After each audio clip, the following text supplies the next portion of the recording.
Ya pemirsa Garuda TV kembali lagi bersama saya Alfi Sahrin dalam Lampung 8.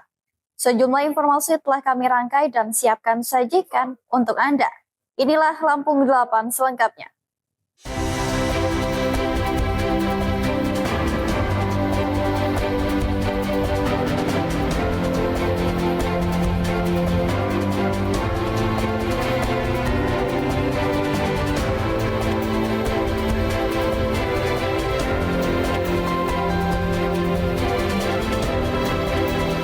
Anggota Dewan diduga tertidur dan kursi kosong warnai rapat paripurna DPRD di Lampung. Kesejahteraan jadi target DPRD kawal pembangunan Lampung. 219 ton udang impor masuk Indonesia, petambak Lampung resah. 107 miliar rupiah untuk benahi 140 SMA SMK di Lampung.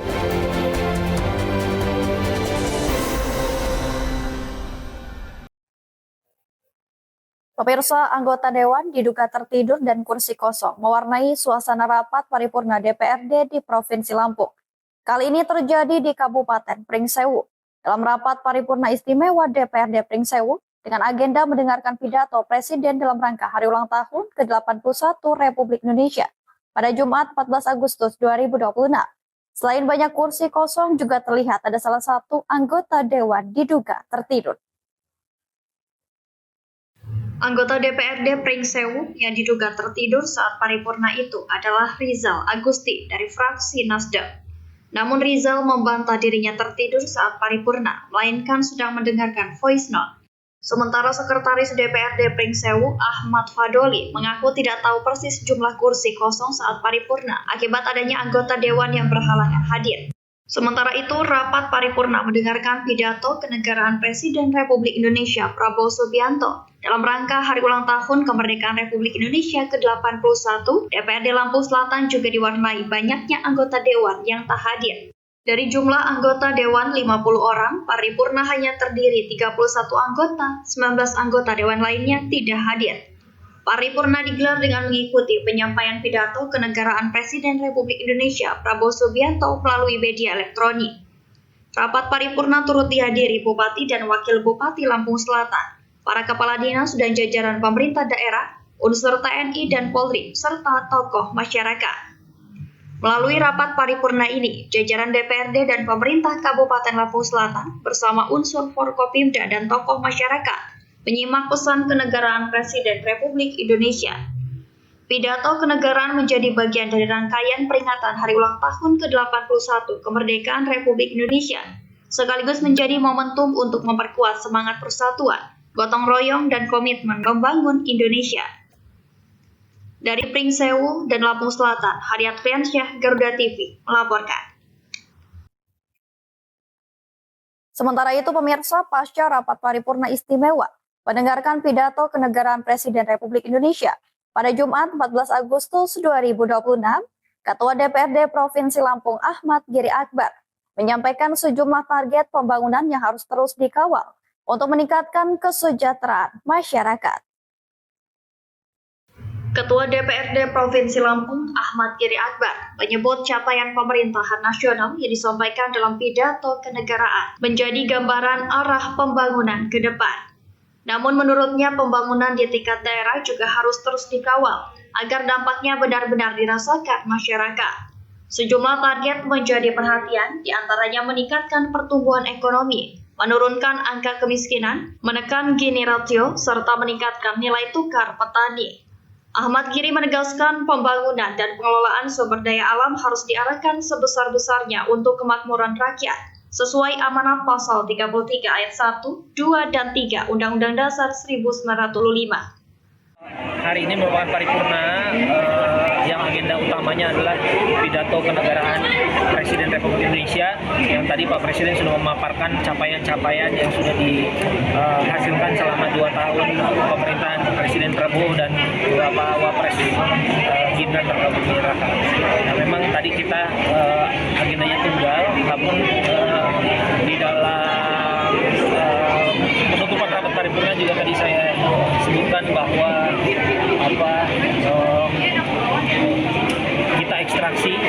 hasil semua program adalah pasal 33 ayat 1, ayat 2, dan ayat 3, bahwa segala sesuatu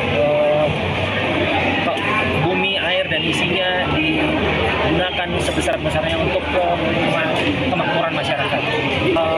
Apa yang menjadi target-target kita di Provinsi Lampung, pertumbuhan ekonomi, lalu penurunan angka kemiskinan, Gini ratio, lalu juga nilai tukar petani bisa makin membaik, dan harapannya kita bisa tetap menjaga soliditas dan kerjasama berbagai macam pihak dan terus berkolaborasi. Mungkin itu.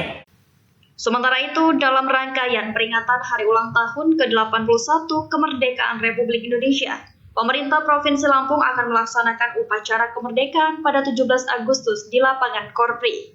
Rangkaian peringatan juga diisi dengan ziarah malam di Makam Pahlawan. Seluruh kegiatan peringatan Hari Ulang Tahun Kemerdekaan akan dilaksanakan secara sederhana namun tetap khidmat, sebagai momentum memperkuat semangat kebersamaan dan melanjutkan pembangunan di Provinsi Lampung. Dari Bandar Lampung, Elta Metia, Garuda TV, melaporkan. Pemirsa, pasca rapat paripurna istimewa mendengarkan pidato kenegaraan Presiden Republik Indonesia pada Jumat 14 Agustus 2026 dalam rangka Hari Ulang Tahun ke-81 Kemerdekaan Republik Indonesia, Wali Kota Bandar Lampung Eva Duyana mengajak masyarakat mengisi kemerdekaan sesuai peran dan porsinya masing-masing, melalui kerja nyata untuk melanjutkan perjuangan para pahlawan. Wali Kota Bandar Lampung Eva Duyana menyebut kemerdekaan yang dinikmati saat ini merupakan hasil perjuangan para pahlawan. Karena itu, tugas generasi saat ini adalah mengisi kemerdekaan dengan memberikan kontribusi sesuai peran masing-masing. Menurut Eva, kerja nyata di berbagai bidang diharapkan mampu mempertahankan sekaligus meningkatkan keberhasilan Indonesia di masa depan. Dalam kesempatan tersebut, Eva juga menyoroti sejumlah program prioritas Presiden, di antaranya makan bergizi gratis atau MBG, serta program sekolah rakyat. Eva berharap Kota Bandar Lampung dapat turut menjalankan program sekolah rakyat. Namun rencana sekolah rakyat dengan sistem asrama masih terkendala ketersediaan lahan.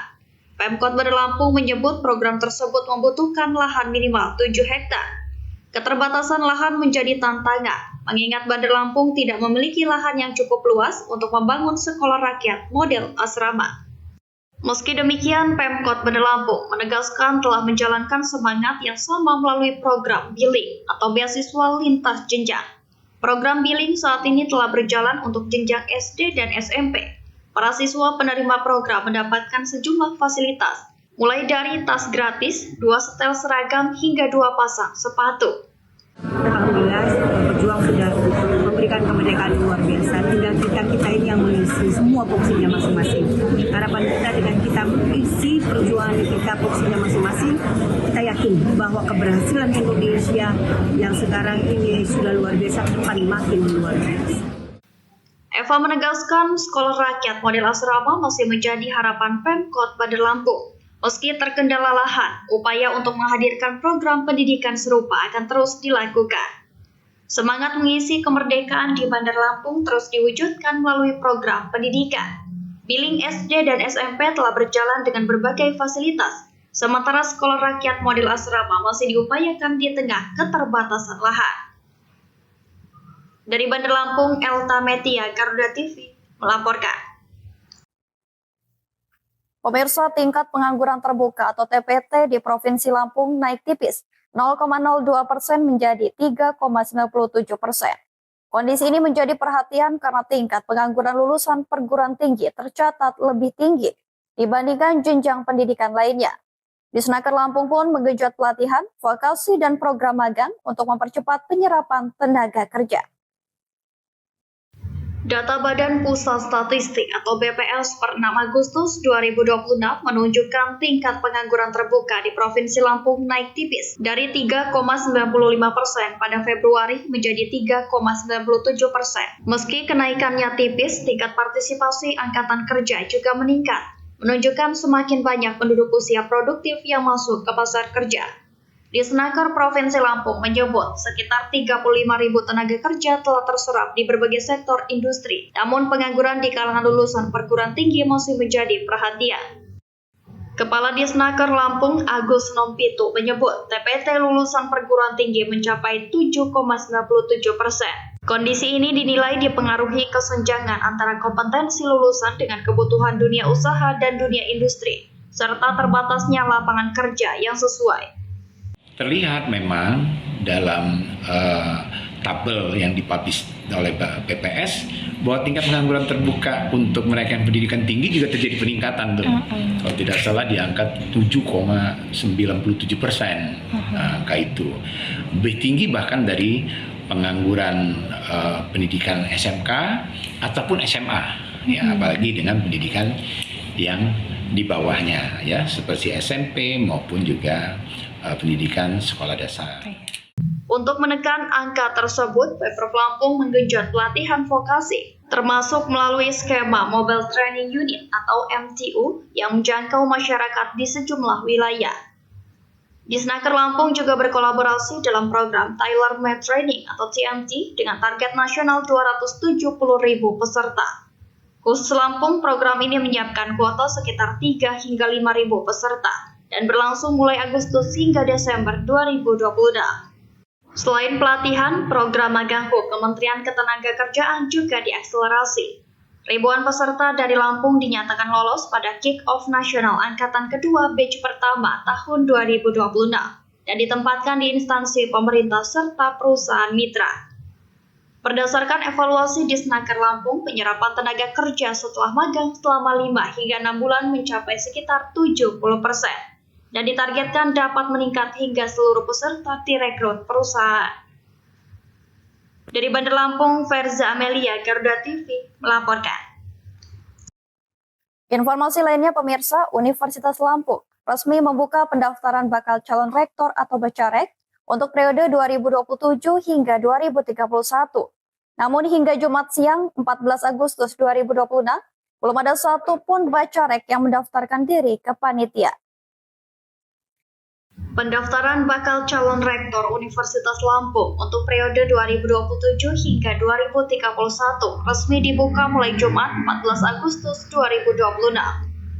Namun hingga pukul 12 siang, panitia pemilihan rektor Unila mencatat belum ada satupun bakal calon rektor yang menyerahkan berkas pendaftaran.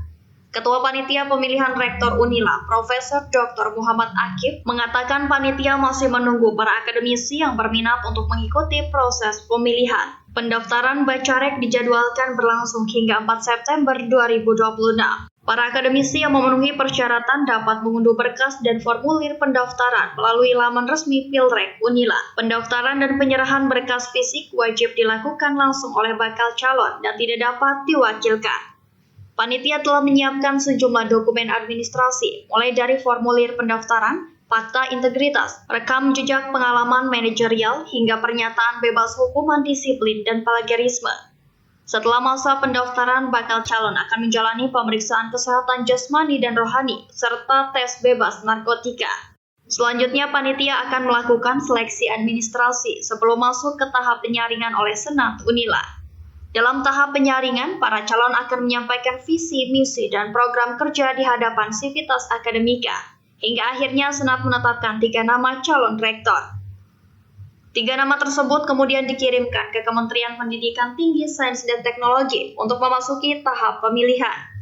Proses pemilihan rektor dijadwalkan berlangsung pada November hingga Desember 2026. Sedangkan penetapan dan pelantikan rektor terpilih dijadwalkan pada 18 Januari 2027. Panitia menegaskan seluruh proses pemilihan akan dilaksanakan secara terbuka, objektif, transparan, dan akuntabel. Setiap panitia juga diwajibkan menandatangani fakta integritas serta berkomitmen menjaga kerahasiaan dokumen, menghindari konflik kepentingan, dan menolak segala bentuk gratifikasi maupun intervensi. Hingga pendaftaran ditutup 4 September mendatang, panitia masih membuka kesempatan bagi akademisi yang memenuhi persyaratan untuk mencalonkan diri sebagai rektor Unila periode 2027 hingga 2031. Dari Bandar Lampung, Tim Liputan Garuda TV melaporkan.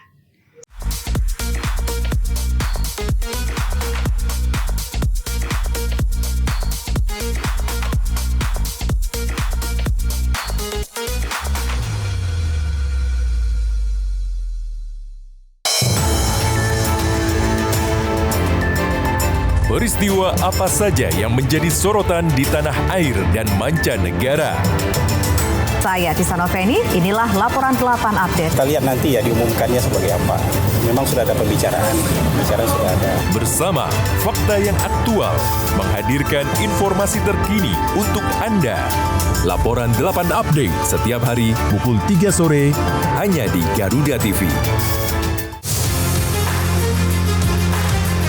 The long way round. Oh, what a cross! Update terbaru dari dunia olahraga terkini dari nasional dan internasional. Ikuti analisis tajam dan rekap momen epik. George Russell goes through. Antonelli nearly into the back of his teammate. Ada klub Eropa bikin akademi di sini, nanti kalau ada kesempatan dia masuk akademi sana gitu. Saksikan Sport 8 setiap hari pukul 11 malam hanya di Garuda TV. Yang pertama dan paling hangat, informasi yang menemani Anda memulai ragam aktivitas. Yang ada di daerah, karena intensitas hujannya masih bagus, maka petani itu begitu panen, dia pengen segera nanam, mumpul hujannya masih. Jadikan pagi Anda lebih berarti dengan kabar terkini. Laporan 8 pagi setiap hari pukul 6 pagi. Hanya di Garuda TV. Informasi kesehatan terpercaya, kini lebih dekat untuk Anda. Bersama dokter ahli, setiap pembahasan dikemas ringan dan mudah dipahami. Ya, masih di Waktu Indonesia Sehat. Makan sebelum tidur itu jadi masalah. Semua pertanyaan Anda dijawab dengan solusi tepat. Ngasih dok solusi untuk kita tetap bisa minum kopi. Memang mau pakai susunya yang almond. Saksikan Waktu Indonesia Sehat, Sabtu dan Minggu, pukul 9 pagi. Hanya di Garuda TV.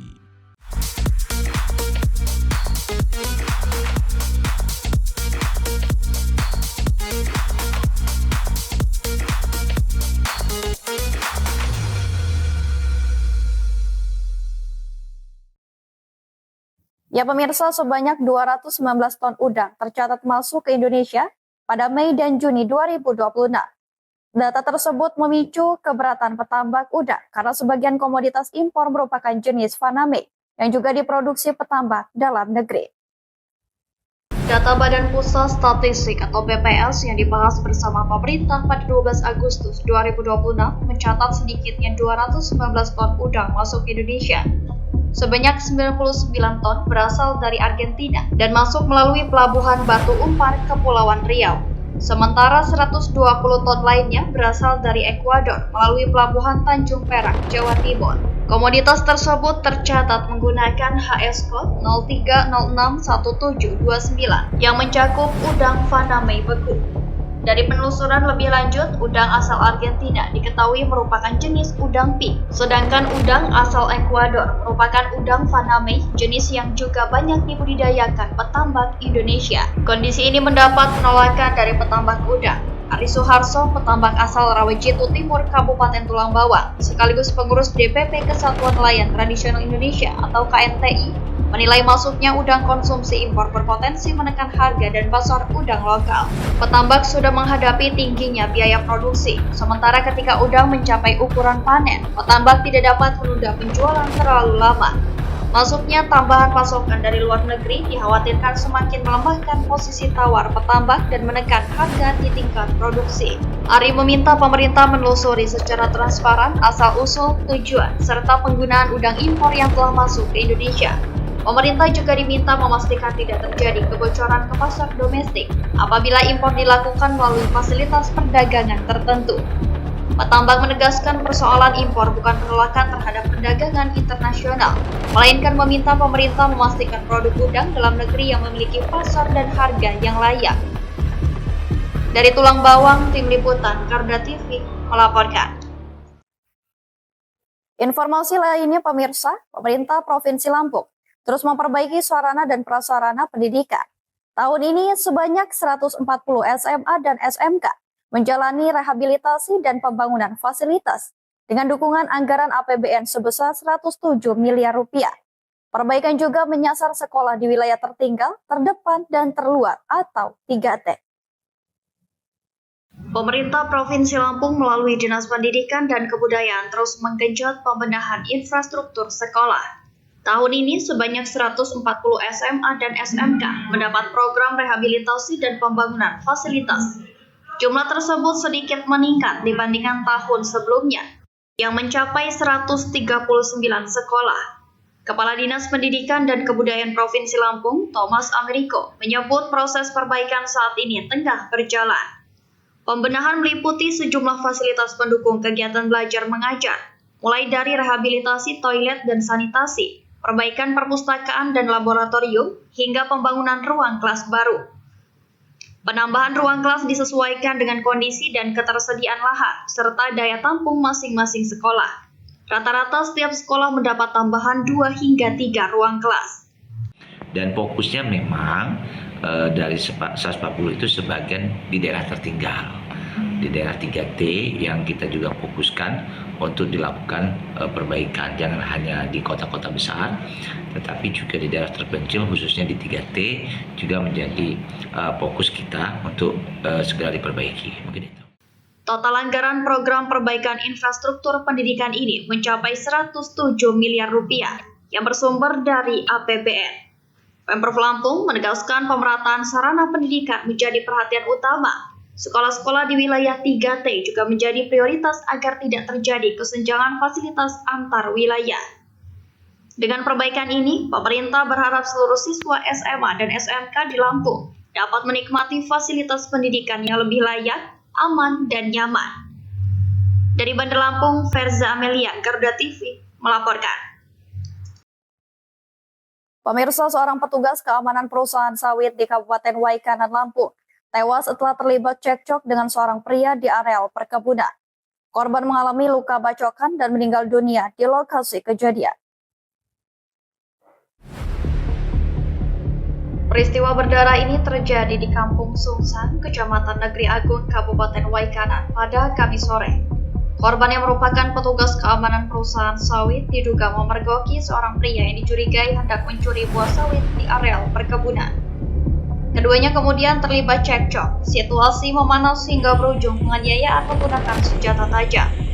Korban mengalami sejumlah luka bacokan di tubuhnya. Korban sempat terkapar dan akhirnya meninggal dunia di lokasi kejadian. Sementara itu, pria yang diduga sebagai pelaku langsung meninggalkan lokasi.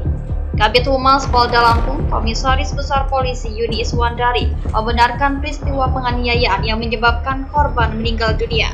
Berdasarkan hasil penyelidikan awal, pria tersebut diketahui datang menggunakan sepeda motor dengan alasan mencari anaknya. Namun korban curiga dan kemudian terjadi cekcok. Polisi saat ini masih mendalami rangkaian peristiwa, termasuk motif dan identitas pelaku. Hingga kini penyidik masih melakukan penanganan dan penyelidikan lebih lanjut untuk mengungkap secara utuh kasus penganiayaan yang menewaskan petugas keamanan tersebut. Dari Bandar Lampung, Hermawan Kanujaya, Garuda TV, melaporkan. Ya pemirsa, Badan Gizi Nasional atau BGN meluncurkan radar MBG atau makan bergizi gratis sebagai portal monitoring yang dapat diakses masyarakat secara daring. Melalui radar MBG, orang tua dan sekolah kini dapat memantau menu serta informasi gizi makanan yang disajikan SPPG setiap hari. Badan Gizi Nasional atau BGN resmi meluncurkan radar MBG, sebuah portal monitoring program makan bergizi gratis yang dapat diakses masyarakat secara online. Melalui portal ini, orang tua, sekolah, dan masyarakat umum dapat mengecek informasi SPPG, termasuk lokasi, penerima manfaat, hingga menu makanan yang disajikan setiap hari. Kepala BGN Sudaryono menjelaskan, masyarakat dapat memilih lokasi berdasarkan provinsi, kabupaten, kecamatan, hingga desa. Setelah lokasi dipilih, masyarakat dapat melihat daftar sekolah dan penerima manfaat, kemudian mengakses informasi menu makanan yang disajikan pada hari tersebut. Kan orang tua itu kan ingin tahu, ya anak yang ditimang-timang ini, yang sekolah di sekolah, yang mendapatkan MBG ini di sekolahnya diberi makan oleh negara hari ini menunya apa. Maka di hari ini kami umumkan, sebetulnya kami ingin launching setelah ini Pak Menteri, tapi kalau diizinkan ya katakanlah di preskon ini kami sampaikan bahwa kami sudah menyiapkan portal di mana masyarakat, khususnya pihak terkait, orang tua, guru, kemudian kepala sekolah, dan kepala daerah dinas itu bisa kemudian memonitor, termasuk masyarakat umum bisa memonitor di sekolah mana, menunya apa, foto menunya ada, gizinya mana, dan dimasak di SPBG mana, itu bisa dicek melalui yang kami namakan radar MBG. Nanti silakan di Google, kemudian radar MBG. BGN juga mengakui masih ada kemungkinan sejumlah SPPG belum disiplin dalam melaporkan menu sesuai standar operasional prosedur. Jika gambar atau informasi menu belum tersedia, orang tua, komite sekolah maupun pihak sekolah dipersilahkan menghubungi atau mendatangi SPPG terkait untuk mendapatkan penjelasan dan meminta keterbukaan informasi. BGN menyebut peluncuran radar MBG menjadi bagian dari upaya membuka akses informasi program makan bergizi gratis kepada publik. BGN juga menegaskan kritik dan masukan masyarakat akan dijadikan bahan evaluasi untuk terus memperbaiki kualitas pelayanan program MBG. Dengan radar MBG, masyarakat diharapkan tak hanya menjadi penerima informasi, namun juga dapat ikut mengawasi pelaksanaan program makan bergizi gratis di daerah masing-masing. Dari Bandar Lampung, Tim Liputan Garuda TV melaporkan. Pemirsa, Badan Penanggulangan Bencana Daerah atau BPBD Provinsi Lampung mendorong agar data satelit Lampung 1 dapat diintegrasikan dengan sistem peringatan dini bencana berbasis kecerdasan buatan atau AI. Langkah ini dinilai dapat mempercepat pemantauan dan penyebaran informasi kebencanaan kepada masyarakat.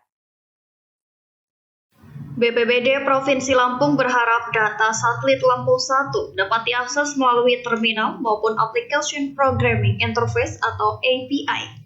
Akses tersebut dinilai penting agar citra satelit, sensor inframerah, serta data lainnya dapat langsung diolah dalam sistem otomasi berbasis AI. Analisis Pusat Pengendalian Operasi Penanggulangan Bencana atau Pusdalops BPBD Lampung, Faresa Revanza, menyebut pemanfaatan satelit Lampung 1 diharapkan dapat memperkuat sistem peringatan dini yang saat ini sudah berjalan. Saat ini BPBD Lampung memanfaatkan data satelit Himawari 9 untuk memantau kondisi awan dan curah hujan, serta satelit SNPP, NOAA 20 dan NOAA 21 untuk memantau titik panas atau hotspot. Harapan kita sih sebenarnya dari BPBD Provinsi Lampung benar-benar bisa memanfaatkan satelit Lampung 1 ini ya. Sebenarnya kan kita saat ini menggunakan berbagai macam sensor dan satelit, mulai dari satelit Himawari 9 yang kita ambil aksesnya dari terminal BMKG, sensor-sensor, dan juga untuk sekarang ini adalah titik hotspot itu menggunakan satelit dari NASA, 3 satelit NASA ya, bahkan SNPP, NOAA 20 dan NOAA 21. Nah, harapan kita sebenarnya kita juga bisa memanfaatkan secara maksimal untuk satelit Lampung 1 ini, mulai dari citra satelit, mungkin pemanfaatan infrared sensornya dan sebagainya macamnya. Harapan kami sih sebenarnya satelitnya bisa membuka data akses terminal atau API supaya kita bisa memanfaatkan program otomasi kita AI Pusdalop untuk kebutuhan peringatan dini dan kebutuhan untuk prabencana lainnya. Data satelit tersebut kemudian dikombinasikan dengan peta Indeks Kajian Resiko Bencana atau KRB dan data radar cuaca. Seluruh data diolah secara otomatis menggunakan AI untuk menghasilkan informasi visual dan peringatan dini sesuai potensi ancaman bencana. Menurut Faresa, kemampuan AI dalam mengolah data sebenarnya sangat cepat, mulai dari hitungan milidetik hingga beberapa menit. Namun kendala utama berada pada kecepatan penerimaan data dari satelit, karena satelit hanya melintasi wilayah Lampung pada waktu tertentu sebelum data dikirim ke ground station atau diakses melalui API. Hasil pengolahan data selanjutnya disebarluaskan BPBD Lampung melalui kanal WhatsApp dan Instagram sebagai informasi peringatan dini bagi masyarakat. Satelit Lampung 1 sendiri telah diluncurkan dari Shandong, China pada 5 Agustus 2026 dan menjadi bagian dari misi satelit kembar Hyperspectral OSI yang dikembangkan Starvision. BPBD Lampung berharap akses data satelit Lampung 1 segera tersedia, sehingga teknologi tersebut dapat dimanfaatkan untuk memperkuat sistem deteksi dan peringatan dini bencana di Provinsi Lampung. Dari Bandar Lampung, Tim Liputan Garuda TV melaporkan.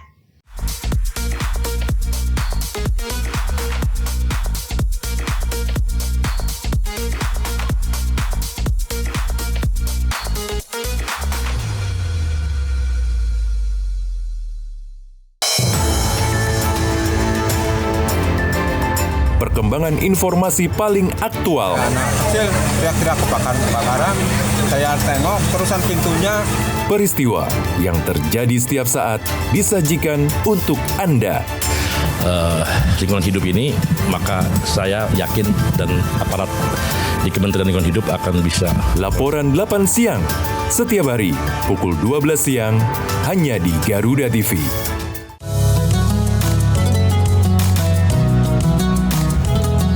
Melalui konsep dakwah santai dan edukatif, mengajak pemirsa memahami ajaran Islam melalui pendekatan ringan dan penuh kehangatan. Kita sudah doakan, gitu. Tapi belum datang juga hidayahnya. Bangun. Pak, nggak takut apa neraka? Saksikan Harmoni Indonesia setiap hari pukul 5 pagi hanya di Garuda TV. Update kasus jam isu terhangat langsung dari lapangan. Nation Meeting, Co-Chairs Coordination Meeting, serta ASEAN European Union Senior Officials Preparatory Meeting. Dan saat ini tim Polsek Labatuh masih melakukan penyelidikan. Ikuti setiap perkembangan di Laporan 8 petang. Setiap hari pukul 6 sore hanya di Garuda TV. Jesus, this time he scores. Simak aksi terbaik dari berbagai cabang olahraga, rekap momen epik yang tak terlupakan, hingga kabar terupdate dari arena dunia.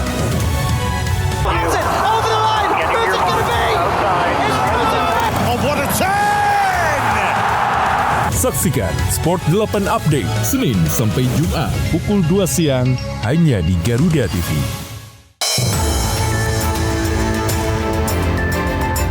Berbagai peristiwa penting terjadi sepanjang hari. Doakan semoga para korban bisa segera kita bawa ke rumah sakit. Berita faktual dan mendalam yang menjadi sorotan kami rangkum untuk menutup aktivitas Anda. Terus bertambah, tapi kita doakan semoga proses evakuasi bisa dapat selesai. Saksikan Laporan 8 malam setiap hari pukul 10 malam hanya di Garuda TV.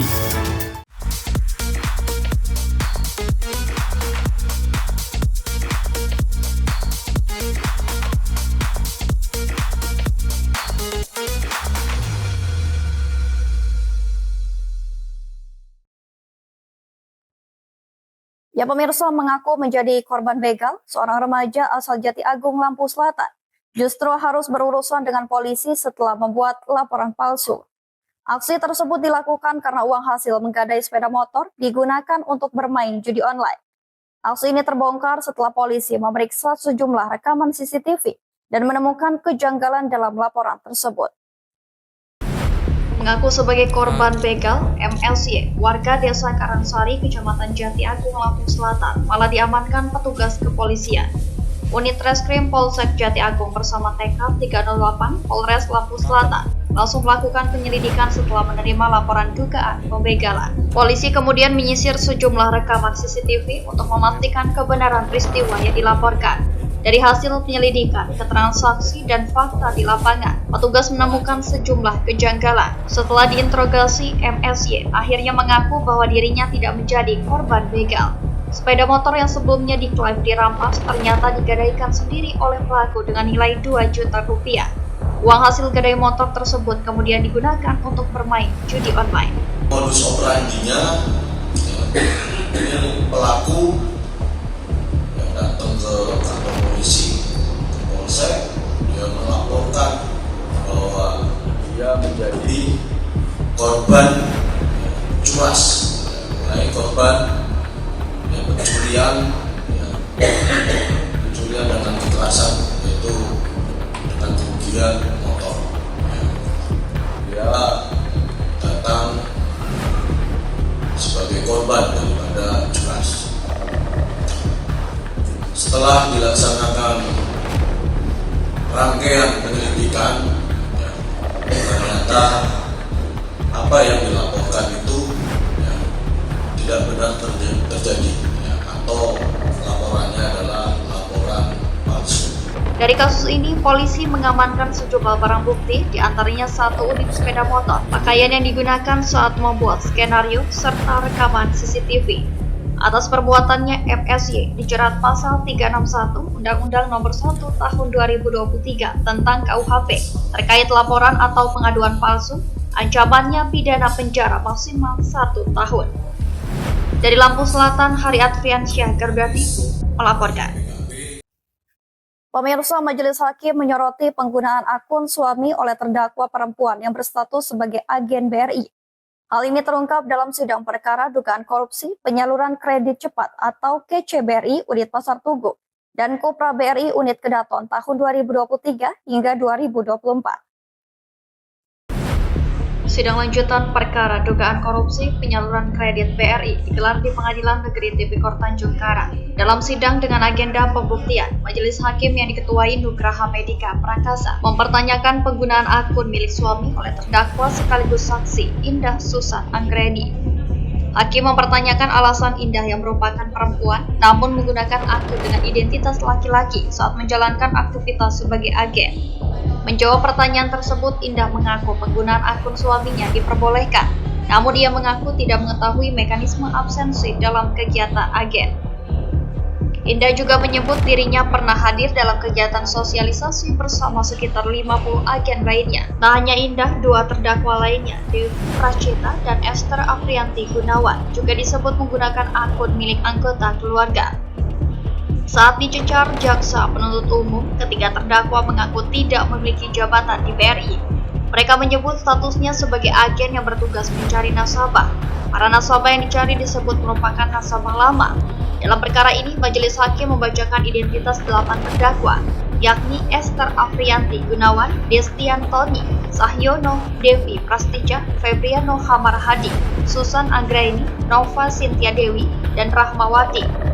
Perkara ini berkaitan dengan dugaan tindak pidana korupsi dalam penyaluran kredit cepat BRI Unit Pasar Tugu dan Kopra BRI Unit Kedaton tahun 2023 hingga 2024. Sidang selanjutnya akan melanjutkan proses pembuktian untuk mengungkap dugaan penyimpangan dalam penyaluran kredit tersebut. Dari Bandar Lampung, Hermawan Kanujaya, Garuda TV melaporkan. Informasi lainnya, pemirsa, beredar video seorang siswa terlibat keributan dengan pihak sekolah hingga ditampar guru, viral di media sosial. Peristiwa tersebut terjadi di SMA Teladan Way Jepara, Lampung Timur. Polisi memastikan kasus tersebut telah diselesaikan secara kekeluargaan. Video keributan antara seorang siswa dan pihak sekolah ini beredar luas di media sosial. Peristiwa tersebut terjadi pada Rabu 5 Agustus 2026 sekitar pukul 1 siang di lingkungan SMA Teladan Way Jepara, Lampung Timur. Kapolsek Way Jepara AKP Gobel mengatakan keributan bermula saat siswa berinisial S berusia 17 tahun menggeber motor Yamaha RX King miliknya berulang kali di area parkir sekolah. Aksi tersebut dinilai mengganggu karena menimbulkan suara bising. Petugas keamanan sekolah kemudian menegur siswa tersebut. Namun teguran tersebut justru berujung cekcok dan aksi saling dorong antara siswa dan petugas keamanan. Wakil Kepala Sekolah Bidang Kesiswaan Ahmad Azhari kemudian datang untuk melerai. Namun situasi kembali memanas setelah terjadi adu mulut antara siswa dan pihak sekolah. Dalam video yang beredar terlihat seorang guru mengenakan kemeja batik datang ke lokasi. Guru tersebut kemudian tampak menampar wajah siswa. Polisi menegaskan tindakan fisik terhadap siswa tidak dibenarkan. Meski demikian, polisi juga menyebut tindakan siswa menggeber motor di lingkungan sekolah merupakan kesalahan. Setelah video tersebut viral, polisi melakukan klarifikasi dan meminta keterangan dari pihak terkait.